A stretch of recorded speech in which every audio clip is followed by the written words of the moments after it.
اوعي بقى لو عندك نقى بلح ترميه، ده طلع كنز يا جماعه، كنز وكان عننا غايب، بنرميه في الزباله وبيتباع بالملايين.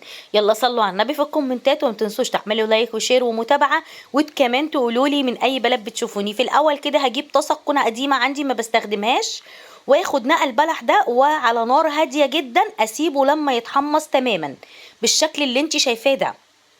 واول ما يتحمص معايا ويكون بالشكل ده، يا هدقه في الهون يا هاخده في المطحنه بتاعتي. بس لو المطحنه بتاعتي ضعيفه يبقى بلاش منها علشان ما تكسرها الكيش، فتعملي زي ما انا هعمل كده. هدقه بقى كويس قوي ونعمه وارجع اقولك هنعمل بيه ايه. بس انا هسيبلك تطبيق حلو قوي في الكومنتات تحت او في البايو، حمليه عندك واتفرجي على الفيديوهات هتكسبي منها فلوس. وكمان هسيبلك تطبيق للاكل، اول مره بتحمليه بنت وبعد كده بيبقى معاكي من غير نت، هسيبهم لكم في الكومنتات او في البايو. بعد بقى ما دقيت النقع البلح بتاعي، هاخده بقى في مطحنه. المفروض ان احنا نرجع بيه على المطحنه نديله بقى ايه ضربتين كده، تمام؟ ليه؟ لان احنا كسرناه خلاص. بس انا ايه هاخده على المصفى واصفيه، هاخد منه البودر بالشكل اللي انتوا شايفينه كده. انت تقدري تاخدي الحبه دول كمان وتطحنيهم في المطحنه، مش هيجرى لها حاجه خلاص لان احنا كسرناه. اهم حاجه تحمصيه على نار هاديه علشان يتحمص معاكي حلو ويتفرم معاكي بسهوله.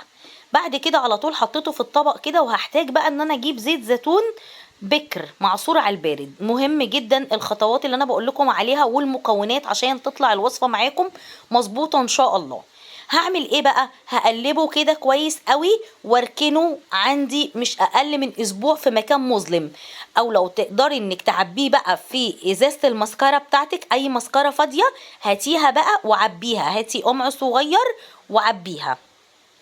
وبعد كده هتستخدميه بقى للحواجب بيتقلها، ولو عايزه تستخدميه كمسكره برضو بيتقلها. هو مش هيديكي كثافه، انت هتحطيه كل يوم بالليل قبل ما تنامي، تمام؟ يعني هيملى الفراغات، هيملالك كل مكان الشعر اللي عندك ما فيهوش. هاتي فص توم ودعكي بيه الاول حواجبك، وبعد كده نشفيها، وبعد كده انزلي بالخلطه اللي انا بقولك عليها دي، حطيها على حواجبك كل يوم قبل النوم وعلى رموشك. واتفرجي بقى، اوعي تدخليها جوه عينيكي من على الرموش من بره كده، ما تجيش عند الجذور.